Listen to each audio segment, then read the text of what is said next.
हर व्यक्ति अपने जीवन में एक बार यह सवाल भगवान से जरूर पूछता है, क्या मेरी नियति में ही विषाद की एक लंबी श्रृंखला लिखी हुई है? भला कौन लिखेगा तुम्हारे जीवन के नियति में विषाद की लंबी श्रृंखला? किसको पड़ी है? कौन तुम्हें दुख देने को उत्सुक है? अगर परमात्मा कहीं भी है तो एक बात तय है, वो तुम्हें दुख देने को उत्सुक नहीं है। इस बात को साबित करता हूँ।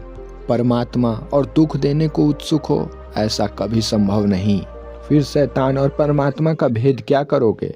और ध्यान रखना, अगर परमात्मा तुम्हें दुख देने के लिए उत्सुक हो तो वो खुद भी दुखवादी होगा और खुद भी दुख में डूबा रहेगा। वो खुद भी दुख ही पाएगा। जो दुख लिखेगा दूसरों के जीवन में, वो खुद के जीवन में भी दुख लिख लेगा। जो चारों तरफ दुख बरसाएगा, उस पर भी दुख के छींटे पड़ेंगे ही।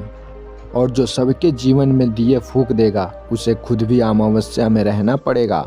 यदि परमात्मा है तो वो तुम्हारे जीवन में सुख चाहेगा, वो दुख कभी नहीं चाह सकता, क्योंकि तो ही उसके जीवन में सुख की संभावना है।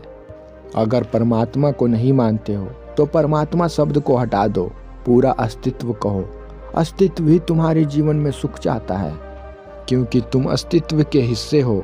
तुम्हारा दुख अंततः उस अस्तित्व के कंधों पर ही पड़ेगा। अगर व्यक्ति दुखी है, अंश दुखी है, खंड दुखी है, तो पूर्ण भी दुखी हो जाएगा। अगर तुम्हारे पैर में दर्द है तो केवल पैर में ही थोड़ी दर्द होता है, वो दर्द तुम में हो जाता है।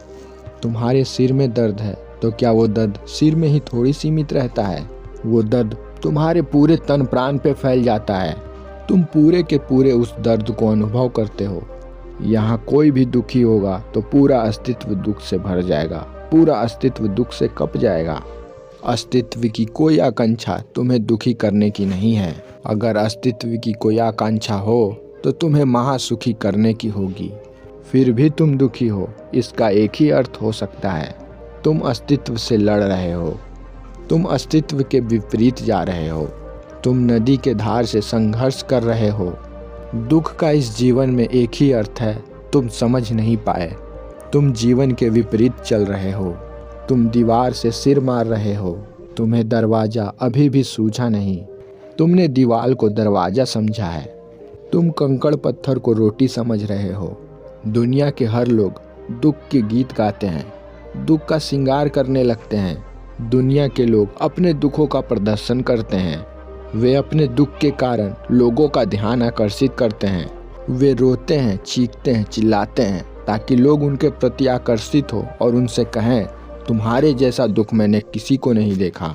सच में तुम इस जीवन से सच में दुखी हो। तुम्हारा दुख सच में सबसे विशिष्ट है।